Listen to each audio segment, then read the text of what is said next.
Good morning students, कैसे हो सभी। उम्मीद करता हूँ आप सब अच्छे होंगे। तो स्टूडेंट्स, कल हमने क्लास 10th का जो चैप्टर है समांतर श्रेणी स्टार्ट किया था और उसकी कुछ जो बेसिक इंफॉर्मेशन थी वो मैंने कल आपको कल की क्लास में बताई थी। आज हम समांतर श्रेणी से संबंधित कुछ क्वेश्चंस करेंगे। तो देखिएगा, फर्स्ट क्वेश्चन है हमारे पास, आपसे कहा गया है दी गई एपी यानी कि समांतर श्रेणी के प्रथम 4 पद लिखिए जबकि प्रथम पद और सार अंतर निम्न है। यानी कि आपको कहा गया है कि एक समांतर श्रेणी है, उसके 4 पद आपको निकालने हैं। प्रथम 4 पद आपको निकालने हैं, जिसका प्रथम पद यानी कि ए का मान आपको दे रखा है और डी यानी कि सार अंतर आपको दे रखा है। तो मैंने कल भी आपको बताया था कि देखिएगा, ये तो हो गया हमारा ए यानी कि प्रथम पद। प्रथम पद तो हमें कितना दे रखा है, 10 दे रखा है। यानी कि हम कहें तो हमें A1, A2, A3 और A4 ये चारों पदों का मान निकालना है। तो मैंने आपको देखिएगा कल भी आपको बताया था कि जब हमें यदि A2 का मान निकालना है तो मैंने आपको कल इसके 2 तरीके बताए थे निकालने के। तो मैं आपको दोनों तरीके से इस क्वेश्चन को समझा रहा हूं, फिर आप चाहे उनमें से किसी भी एक तरीके से इस क्वेश्चन को कर लीजिएगा। तो देखिएगा, फर्स्ट मेथड तो मैंने आपको ये बताया था कि इसको हम कर सकते हैं। तो ये हो जाएगा A1 प्लस डी, ठीक है। यानी कि जो भी A1 यानी कि प्रथम पद दे रखा है उसमें किसका मान जोड़ देंगे, D के मान को हम जोड़ देते हैं। तो ये क्या हो जाएगा, A1 का मान तो हो गया 10 और इसमें प्लस करना है D यानी कि सार अंतर को। तो यानी कि A2 का मान हमारे पास निकल के आ चुका है 20, ठीक है। अब हमें A3 का मान निकालना है, तो A3 का मतलब हो गया A2 प्लस D। अब देखिएगा, A2 का मान जो हमने पिछला मान निकाला है ये हो गया हमारे पास 20 और 20 में वापस जब हमने 10 जोड़ दिया तो 20 और 10 ये कितना हो गया हमारे पास, ये हो गया हमारे पास 30। ऐसे ही देखिएगा, जैसे कि हमें अब A4 का मान निकालना है तो A4 के लिए क्या हो जाएगा, A3 प्लस D। अब A3 का मान हमारे पास दे रखा है कितना, 30 और 30 में जब हम 10 जोड़ेंगे तो 30 और 10 कितने हो जाएंगे, 40 हो जाएंगे। यानी कि हम कहें तो जो हमें प्रथम 4 पद निकालने थे वो चारों पद हमारे पास निकल के आ चुके हैं। प्रथम पद हो जाएगा 10, दूसरा पद हो जाएगा 20, अगला पद हो जाएगा 30 और चतुर्थ पद हो जाएगा यानी कि चौथा पद हो जाएगा 40। हम लिख सकते हैं, अतः एपी के प्रथम 4 पद 10, 20, 30, 40 हैं। और आगे मैं डॉट डॉट लगा देता हूं क्योंकि अगर आगे भी अगर हमें पद निकालने हो तो हम इसी तरीके से इसके और भी पद निकाल सकते हैं, ठीक है। एक मेथड तो मैंने आपको ये बताया था और एक जो दूसरा मेथड है वो भी मैं आपको इसी का बता देता हूं। देखिएगा, उस मेथड से भी हम इसको कर सकते हैं। देखिएगा, क्वेश्चन वही है, तरीका चेंज होगा केवल। देखिएगा, ए का मान हमें दे रखा है, ए बराबर हमें दे रखा है 10 और डी का मान भी हमें दे रखा है 10। अब देखिएगा, मुझे निकालना है भाई A2, A3, A4 का मान निकालना है क्योंकि A1 का मान तो मुझे ऑलरेडी पहले से ही दिया हुआ है। तो देखिएगा, A1 का मान तो हो जाएगा हमारे पास 10। अब मुझे निकालना है A2 का मान, तो A2 के लिए मैंने आपको कल भी बताया था ये क्या हो जाएगा, A प्लस D। तो A का मान तो हमें दे रखा है 10 और 10 में यदि D यानी कि सार अंतर को जब हम जोड़ देते हैं तो ये हो जाएगा 10 में यदि 10 जोड़ दिया तो 20। अब जैसे कि हमें A3 निकालना है तो A3 के लिए मैंने आपको बताया था A प्लस 2D। यानी कि जैसे कि अगर तीसरा पद यदि आपको निकालना है तो उसमें 2 बार डिफरेंस को हम लेते हैं, यानी कि जो डिफरेंस है उसको 2 से गुना कर देते हैं और प्रथम पद में उसको जोड़ दिया जाता है। तो देखिएगा, A का मान तो है हमारे पास 10 प्लस 2 की जगह 2 गुना करना है किससे, D से। D का मान हमें दे रखा है 10, तो ये हो जाएगा 10 प्लस 10 को जब हमने 2 से गुना किया तो 20 और 20 में जब हम 10 जोड़ेंगे तो ये हो जाएगा हमारे पास 30। इसी प्रकार हम अगला पद यानी कि चौथा पद निकाल सकते हैं A4। तो ये क्या हो जाएगा, A प्लस 3D। यानी कि इस पर डिफरेंस को हम किससे गुना कर देंगे, 3 से गुना कर देंगे। यानी कि ये हो गया हमारे पास A का मान तो है 10 प्लस 3 गुना D का मान दे रखा है 10। तो देखिएगा, 10 प्लस 10 को जब हमने 3 से गुना किया तो ये हो जाएगा 10 तिया 30। इसको मैं साइड में लिखा हूं, देखिएगा आगे 10 तो रहेगा एज इट इज। जब 10 को 3 से गुना किया तो 10 तिया 30 और 30 में जब हमने 10 जोड़ा तो ये कितना हो जाएगा, 40 हो जाएगा। तो इस तरीके से ये चारों पद हमारे पास निकल के आ चुके हैं 10, 20, 30, 40। यानी कि दोनों में से किसी भी तरीके से आप कोई भी अगर समांतर श्रेणी है उसका प्रथम पद और सार अंतर आपको दे रखा है तो उसके आप अगले 4 पद आप निकाल सकते हो। अब दोनों में से जो मेथड आपको इजी लगे आप उससे और क्वेश्चनों को हम करेंगे, ठीक है। बाकी दोनों ही मेथड बिल्कुल इजी है। आप एक बार नोट कर लीजिएगा, फिर हम नेक्स्ट आगे क्वेश्चन भी इनको करेंगे। देखिएगा नेक्स्ट क्वेश्चन है हमारे पास, सेकंड क्वेश्चन हमें दे रखा है a का मतलब प्रथम पद हमें दिया हुआ है, a का मान है -2 और d का मान हमें दे रखा है 0। अब देखिएगा अब मुझे इसके अगले 4 पद निकालने हैं, यानी कि हम कहें तो a1 का मान तो हो गया हमारे पास -2। अब मुझे a2 a3 और a4 का मान निकालना है। तो a2 के लिए मैंने अभी आपको बताया था, दोनों में से किसी भी मेथड से आप इजीली कर सकते हो। देखिएगा मैंने आपको यहाँ पर जो मेथड बताया था सेकंड वाला मेथड, मैं उस मेथड से कर रहा हूँ इजीली, क्योंकि एक्सरसाइज में वो हमारे आगे भी काम में आएगा। तो देखिएगा a2 के लिए हम क्या लिख सकते हैं, a प्लस डी, ठीक है। तो a का मान तो कितना हो गया हमारे पास -2 और d का जो मान हमें दे रखा है वो 0 दे रखा है, तो -2 प्लस 0, यानी कि -2 में यदि हम 0 को ऐड करेंगे तो वापस वही संख्या यानी कि -2 ही आ जाएगा। ये हमारे पास मान निकल के आ गया a2 का। अब मुझे निकालना है a3 का मान, तो a3 के लिए क्या हो जाएगा, a प्लस 2d हो जाएगा, यानी कि डिफरेंस कितनी बार गुना हो जाएगा, 2 बार गुना हो जाएगा। तो देखिएगा a की जगह तो है हमारे पास -2 प्लस की जगह प्लस, अब डिफरेंस d का मान दे रखा है 0, यानी कि हम कहें तो ये हो गया 2 गुना 0। अब माइनस का 2 तो रहेगा एज इट इज, हमें पता है किसी भी संख्या को यदि 0 से गुना किया जाता है तो उसका मान 0 ही आता है। जब हम 2 को 0 से गुना करेंगे तो ये हो जाएगा 0, और जब -2 में यदि हम 0 को ऐड करेंगे तो ये वापस -2 ही रहेगा। ऐसे ही देखिएगा अगला पद a4 हमें निकालना है, तो ये क्या हो जाएगा, a प्लस 3d हो जाएगा। सेम बिल्कुल एज इट इज चलेगा। तो देखिए a की जगह तो -2 रहेगा, प्लस 3 की जगह हो जाएगा 3, और d का मान हमारे पास 0 दे रखा है, तो ये हो गया 3 गुना 0, तो -2 प्लस किसी भी संख्या को यदि हम 0 से गुना करते हैं तो उसका मान 0 ही आएगा, तो ये हो जाएगा 0, यानी वापस इसका मान कितना निकल के आ गया, -2 निकल के आ गया। यानी कि हम कह सकते हैं कि जो भी हमें समांतर श्रेणी हमें निकालनी थी, जो 4 पद हमें निकालने थे, उसके 4 पद कंटिन्यू क्या निकल के आ गए, पहला पद हो गया -2, दूसरा पद भी -2, तीसरा पद भी -2, चौथा पद भी हो जाएगा उसका -2। हम नीचे लिख सकते हैं, अतः एपी के प्रथम 4 पद क्रमशः -2, -2, है, क्योंकि सारे पद इसके सेम चल रहे हैं, क्योंकि इनमें जो डिफरेंस है वो डिफरेंस कितने का है, 0 का चल रहा है। देखिएगा नेक्स्ट क्वेश्चन, आपको a का मान दे रखा है और d का मान दे रखा है। तो देखिएगा a1 प्रथम पद तो हो जाएगा हमारे पास 4। अब जैसे कि हमें a2 का मान निकालना है, तो a2 के लिए क्या हो जाएगा, ये हो जाएगा हमारा a प्लस d। तो a की जगह तो है हमारे पास 4, प्लस की जगह प्लस, अब d का मान हमें दे रखा है -3, तो यहाँ पे मैं लिख सकता हूँ -3। अब देखिएगा ये तो हो गया 4, प्लस माइनस जब हम करेंगे तो जब प्लस एक साथ 2 चिन्ह आ रहे, यानी कि प्लस को जब माइनस से गुना करते हैं तो ये क्या हो जाएगा, माइनस हो जाएगा। तो यहाँ तो आ गया माइनस और ये आ गया 3, और जब हमने 4 में से 3 माइनस किया तो ये हमारे पास आ गया 1, यानी कि a2 का मान हमारे पास कितना निकल के आ चुका है, 1 निकल के आ चुका है। अब देखिएगा जब हमें a3 का मान निकालना है तो क्या हो जाएगा, a प्लस 2d।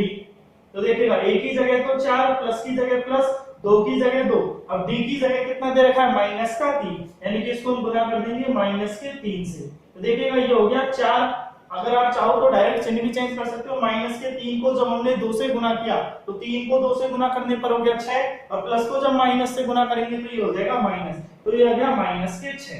अब देखिएगा प्लस की संख्या तो है 4 और माइनस की संख्या है 6, एक संख्या हमारे पास प्लस की दे रखी है, एक संख्या माइनस की दे रखी है। बड़ी संख्या में से छोटी संख्या को घटा देंगे और चिन्ह बड़ी संख्या का लगा देंगे। तो 6 में से अगर हम 4 घटाएंगे तो ये बच गया 2 और चिन्ह आ गया बड़ी संख्या का, यानी कि माइनस का चिन्ह हमारे पास आ गया। तो तीसरा पद हमारे पास निकल के आ चुका है -2। चौथा पद हमें निकालना है a4। a4 के लिए क्या हो जाएगा, a प्लस 3d हो जाएगा। तो a की जगह तो रहेगा 4, प्लस की जगह प्लस, 3 की जगह 3, गुना करना है d से। d का मान दे रखा है कितने, -3। अब देखिएगा 4 की जगह तो 4, प्लस की जगह प्लस, 3 को 3 से गुना किया तो 9, माइनस दे रखा है तो मैं डायरेक्ट माइनस लगा देता हूं, तो ये हो गया -9। भाई एक संख्या प्लस की दे रखी है और एक संख्या माइनस की है, बड़ी संख्या में से छोटी संख्या को घटा देंगे, चिन्ह बड़ी संख्या का लगा देंगे। जब हमने 9 में से 4 को माइनस किया तो ये हमारे पास बच गया 5 और ये आएगा माइनस का। यानी कि हम कहें तो चारों पद हमारे पास निकल के आ चुके हैं। पहला पद हो गया 4, दूसरा जो पद है ये हो गया 1, जो तीसरा पद है ये हो गया माइनस का 2 और जो चौथा पद है ये हो गया हमारे पास माइनस के 5। इस प्रकार हम इनके चारों पदों को ज्ञात कर सकते हैं। देखिएगा नेक्स्ट क्वेश्चन आपको दे रखा है फोर्थ वाला, a का मान दे रखा है माइनस के और d का मान आपको दे रखा है 1/2। तो देखिएगा यानी कि a प्रथम पद तो हो गया हमारे पास माइनस का 1। अब हमें निकालना है a2 का मान, यानी कि ये तो हो गया a1। अब a2 का मान क्या हो जाएगा, तो a2 के लिए हो जाएगा a प्लस d, यानी कि a1 प्लस d भी हम लिख सकते हैं। तो देखिएगा a का मान तो हमें दे रखा है माइनस का 1 प्लस d का मान हमें दे रखा है कितना 1/2। अब देखिएगा ये संख्या हमारे पास बटे के रूप में आ गई, ये हमारे पास सिंपल संख्या है। आप इसको एलसीएम से भी सॉल्व कर सकते हैं। तो देखिएगा आप जब हमने दोनों का एलसीएम लिया तो ये एलसीएम आ गया हमारे पास 2। तो देखिएगा आप चाहें थोड़ी देर के लिए इसके अपॉन में यानी कि नीचे हर की जगह पे आप 1 मान सकते हैं। तो देखिएगा 1 का जब हमने भाग लगाया 2 में तो 2 बार गया और 2 को जब हम माइनस के 1 से गुणा करेंगे तो ये हो जाएगा माइनस के 2, प्लस की जगह प्लस, 2 का भाग 2 में लगाया 1 बार, 1 को 1 से गुणा किया तो ये हो गया 1। अब देखिएगा माइनस का 2 है और प्लस के 1 है, तो माइनस के 2 में से प्लस का 1 गया तो ये बच गया माइनस के 1/2। और ये हमने जो 1 लगाया था आप चाहे तो इसको वापस हटा सकते हो, ये केवल हमने एलसीएम लेने के लिए लगाया था। यानी कि a2 का मान हमारे पास निकल के आ चुका है माइनस का 1/2। अब देखिएगा ऐसे ही हम a3 का मान निकालेंगे तो a3 के लिए क्या हो जाएगा a प्लस 2d। ठीक है, तो a का मान तो है हमारे पास माइनस का 1 प्लस 2 की जगह रहेगा यानी कि 2 रहेगा एज इट इज। अब गुना करना है d से, d का मान हमें दे रखा है 1/2। तो देखिएगा 2 से तो ये 2 कैंसिल हो गया, तो देखिएगा इधर तो बच गया माइनस के 1 और इधर बच रहा है हमारे पास प्लस का 1। माइनस के 1 में से जब हम प्लस का 1 जाएगा तो ये क्या बचेगा, कुछ नहीं 0 बच जाएगा। यानी कि अगला पद हमारे पास निकल के आ चुका है 0। अगला पद जो हमें निकालना है a4 निकालना है, तो ये क्या हो जाएगा a प्लस 3d हो जाएगा हमारे पास। ठीक है, आप देखो इसको ऐसे भी कर सकते हो कि जब 2 को 1 से गुना करेंगे तो 2 को 1 से गुना करने पर हो गया 2 और बटे में 2, और जब 2 का भाग 2 में लगाएंगे तो कितनी बार जाएगा 1 बार। तो इस तरीके से भी आप इसको कर सकते हैं। अब देखिएगा ये क्या हो जाएगा, a की जगह तो हो गया माइनस का 1 प्लस 3 की जगह 3 आ जाएगा गुना d की जगह आपको दे रखा है 1/2। जब मैं इसको सॉल्व करूंगा तो देखिएगा ये हो जाएगा माइनस का 1 तो रहेगा एज इट इज और ये हो जाएगा प्लस के, ये हो गया 3 को 1 से गुना किया तो 3, तो ये निकल के आ गया 3/2। वापस इसको हम एलसीएम से सॉल्व कर लेंगे तो देखिएगा इसके बटे में हमने ले लिया 1, जब हम एलसीएम लेंगे तो एलसीएम आया 2, 1 का भाग लगाया 2 में 2 बार और जब 2 को 1 से गुना करेंगे तो ये हो जाएगा माइनस के 2 प्लस 2 का भाग 2 में गया 1 बार, 1 को 3 से गुना किया तो ये हो जाएगा 3 एकम 3। यानी कि जब हम इसको सॉल्व करेंगे माइनस का 2 है प्लस के 3 है, यानी कि बड़ी संख्या 3 दे रखी है और छोटी संख्या माइनस के 2 है। बड़ी संख्या में से छोटी संख्या घटा देंगे और चिन्ह बड़ी संख्या का ही लगाएंगे। तो 3 में से अगर माइनस का 2 गया तो ये बच गया 1 और बटे में आ जाएगा 2। यानी कि जो प्रथम पद निकल के आया वो -1, दूसरा पद हो गया माइनस के 1/2, तीसरा पद निकल के आया 0 और चौथा पद निकल के आया प्लस के 1/2। तो इस तरीके से हम इसके चारों पदों को निकाल सकते हैं। देखिएगा नेक्स्ट क्वेश्चन फोर्थ वाला हमें दे रखा है a का मान है माइनस के 1.25 और d का मान दे रखा है माइनस के 0.25। इस बार दोनों ही जो वैल्यू दे रखी है वो माइनस में दे रखी है, तो इसके जो भी अगले पद निकल के आएंगे वो भी माइनस में ही निकल के आएंगे। देखिएगा a1 तो हमारे पास निकल के आ गया माइनस के 1.25। अब हमें निकालना है a2 का मान, तो a2 के लिए जैसे हम करेंगे क्या हो जाएगा a प्लस b। अब देखिएगा a का मान है माइनस के 1.25, अब यहाँ पर हमें प्लस दे रखा है लेकिन d का मान हमें किस में दे रखा है, माइनस में दे रखा है, तो हम डायरेक्टली यहाँ माइनस लिख देते हैं, ये हो जाएगा माइनस के 0.25। अब देखिएगा माइनस का ही तो 1.25 है और माइनस के 0.25 है। जब दोनों ही संख्या यदि माइनस में आ जाए तो दोनों संख्याओं को जोड़ दिया जाता है और चिन्ह एज इट इज इनका माइनस में लगा दिया जाता है, एज इट इज चिन्ह माइनस का आ जाएगा। यानी कि देखिएगा जब माइनस का 1.25 और इसमें जब आप 0.25 जोड़ोगे तो ये हो जाएगा माइनस के 1.50। ठीक है, अब ये जो चिन्ह जो चेंज होते हैं इसका थोड़ा सा बेसिक हमने पिछली क्लास में भी पढ़ा था, जहां हमने 7th 8th क्लास में पढ़ा हुआ पूर्णांक वाली जो प्रश्नावली थी, वहां पर बहुत अच्छे से इसको डिस्क्राइब कर रखा है। ठीक है, कि ये जो चिन्ह चेंज होते हैं वो किसके अकॉर्डिंग होते हैं, कि जो दोनों संख्याएं माइनस है तो उसके बाद ये माइनस क्यों आता है। ठीक है, अब देखिएगा जैसे कि अब a3 का मान निकालना है तो ये क्या हो जाएगा, a प्लस 2d हो जाएगा। अब देखिएगा a का मान तो दे रखा है माइनस के 1.25। ठीक है, अब देखिएगा ये प्लस को चाहिए, थोड़ी देर के लिए मैं प्लस ही लिख देता हूं, ये हो गया 2 की जगह 2, और d का मान जो हमें दे रखा है माइनस के 0.25, यानी कि 2 को हमें गुना करना है। किससे गुना करना है, माइनस के 0.25 से गुना करना है। तो देखिएगा प्लस माइनस तो हम दोनों के बीच में माइनस लगा देंगे, और जब हम इसको गुना करेंगे तो देखिएगा ये तो हो गया माइनस के 1.25, प्लस माइनस हो गया माइनस, और जब 0.25 को जब हम 2 से गुना करेंगे तो ये हो जाएगा हमारे पास 0.50। अब देखिएगा माइनस के 1.25 और माइनस के ही 0.50 है, जब दोनों को हम सॉल्व करेंगे तो ये हो जाएगा हमारे पास माइनस का 1.75। ठीक है, ये हमारा तीसरा पद निकल के आ चुका है। अब अगला पद निकालना है, यानी कि a4 हमें निकालना है, तो ये क्या हो जाएगा a प्लस 3d यानी कि 3d।